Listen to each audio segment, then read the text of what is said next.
Thank you for joining us this evening, and this will be part two of our new teaching that we're doing on what is a transliteration. And the reason for this teaching is that I think that it would help you and help everyone that's trying to make sure that they are pronouncing the Creator's name accurately, because there's so many different variations that are out there, and it confuses a lot of people, so they don't feel comfortable because they don't have the proper information to have it settled in their own heart of how to pronounce the Creator's name. As I mentioned before, you'll see Jehovah, Yahweh, you'll see Yahuah, and there's a lot of different other ones as well, but there's only one way to pronounce the Creator's name: to transliterate his name from the Hebrew language into using English letters so we can make the same sounds as the Hebrew letters. That's really what a transliteration is all about. I'm going to read my definition that I gave you last time on our session, but I'm going to put this on this recording as well for those who haven't listened to the first teaching that we did on this. But this is what a definition of a transliteration would mean. It is pronouncing a name or word the same as it is spoken in the original language. And of course, if we're talking about Hebrew here, we're talking about the original language that the Father's name was written in, and this would be the Paleo Hebrew. These are the Hebrew letters. Now, what we want to try to find out is what English letters to use so we can make the same sounds that these Hebrew letters would make. Let me finish my definition. It is pronouncing a name or word the same as it is spoken in the original language, using the letters of the second language to make the same sounds as the original language. That's the definition of a transliteration. Of course, a translation, the word of what translation means would be to, if that name or word has a meaning to it, then you would give the meaning of that name or word from the first language into the second language, so you would understand, what that name meant or the word meant. Now, in our last session, we discussed that the correct way to pronounce the Creator's name, and I showed you the modern Hebrew script and the ancient Paleo Hebrew, and again reminding you that Hebrew reads from right to left. We talked about the first two letters of the Creator's name would be pronounced as Yah and not in Ye, as sometimes you might see if you were to look up in a concordance, like a Strong's Concordance, and if you were to look up the word Lord, because we know that Lord has been used as a substitution for the Creator's name in our English translations, and it would refer you to the Hebrew number 3068, which would give you the Creator's name. But if you look it up in like a Strong's Concordance, and the one thing about Strong's Concordance, is good in a lot of sense, because there you can find every word with a Hebrew letter attached to it, or a Greek letter if it's in the New Testament, and it will give you how that name or word is pronounced, and it also give you the definition. But the problem with it is that it's based upon the modern, or let me say the Masoretic text, which is that use vowel points to change the way that words or names were pronounced. That's why you might see it, that name, the Creator's name, pronounced as Yehovah. Now, there is no way the Creator's name is pronounced Yehovah. Only it is by modern usage of vowel points, which changes the way that his name, the Creator's name, was pronounced. Now, you might say, well, what's the big deal about pronouncing his name correctly? Well, how would you like your name, if your name was Bill, how would you like to be called Larry, or some other name that really has no sound near to the way that your name should be pronounced? It's important because we want to give honor to the most set-apart name of the Creator of the universe. His name is declared to be holy, or that word actually means set apart, unique. It's an awesome name. It's a name that's to be revered. It's a name that we're to love. It's a name that we're to honor. That's a name that we're to praise. That's the name we're to call upon.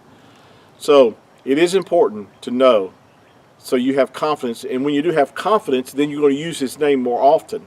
you're not going to be hesitant about using his name because you're not really sure if you are pronouncing it correctly or accurately. So going back to the first two letters, we know that the first two letters are pronounced as Yah. We talked about that the Father's name, the Hebrew reads from right to left. The first two letters are pronounced as Yah. In the English letters, we would use the YAH, which will give us what these two letters would sound like.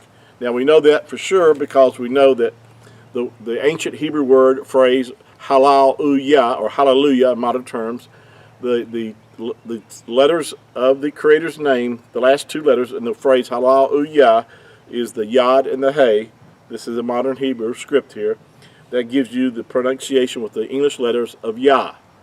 So when you're saying Hallelujah, you are saying praise unto Yah or Yahuah. Yahuah being his whole name pronounced out with the four letters instead of the two. So I wanted to show you that so you make sure that you understand that the Creator's name could not be Yehovah. It's Yahuah. Now, where the third letter comes into a lot of controversy about this third letter here, simply because most people don't understand that, because they're using modern Hebrew, this letter that looks like a hook or a nail is referred to in modern Hebrew as the letter Wah or Vav. That's where you get the W sound or the V sound. In ancient Hebrew, there was no W sound, nor was there a V sound. Those are only modern invention by man in modern times, changing the way that words or letters are pronounced. Keep that in mind. With that said, we have the first three letters giving us the pronunciation of Yahu. This letter here makes the U sound. It's actually, and when we refer to it as a W is referring to the two U's that make the U sound. Two U's put together gives you the U sound. That's where in modern Hebrew, or even in English, the English letter W is a modern letter. I mean, it came into existence, I think, about the 13th century. So this could not have been the Yahweh, or with the W sound. That W sound could not have been used in pronouncing the Creator's name. Now, another reason that we know that these letters, see, there had to be a standard way of pronouncing these letters without vowel points. And there was, and there is. By the way, these are all letters here in the Creator's name have vowel sounds. And that's why we know that, and as I mentioned in our last session, that Josephus Flavius declared that as well in his writings, that the Creator's name was pronounced with all vowel letters or vowel sounds. And we know that as you sound his name out. Now, we know, again, going back to the third letter here being the sixth letter of the Hebrew alphabet, which is referred to in modern time as a Wah or a Vav. And that's why the pronunciation of Yahweh is totally inaccurate, totally not correct, and because there could not be that W sound. This letter in ancient Hebrew without vowel points made the U sound. And to support this, there's a lot of different words that were originally, well, let me give you this is like the pronunciation of the word Yahudah. Now, that's the way that you would pronounce it. Now, in our English, we say Judah, which is totally inaccurate because there's no J sound in ancient Hebrew. But the word Judah in our English word would have been pronounced Yahudah. Now, most people won't argue with that fact that it's Yahudah and it's not Yahwada. See with the W, it's not Yahwada. In other words, the third letter would not make which is referred to as a U sound, not a W, not a Wa. It would not be pronounced Yahwada.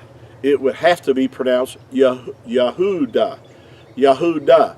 The only difference between Yahudah, which is the tribe of Judah that we use in English terms, and the only difference between Yahudah and Yahuwah's name is the letter D in our English word, but it's the letter Dalet or Dal in ancient Hebrew. And if you remove the D out of Yahudah, you have the pronunciation of Yahuah.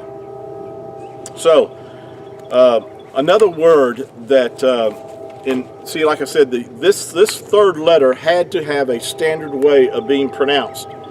Give you another example. The word ruach in ancient Paleo Hebrew is spelled resh, u. See, that's the second letter. Ruach. See, the second letter cannot be spelled with a W sound nor a V sound. So just to show you that this letter in ancient Hebrew had a standard pronunciation of u. Doesn't make a W sound nor a V sound. Another word would be, which in modern Hebrew, the word shalom. But in ancient Hebrew, that word was pronounced shalom.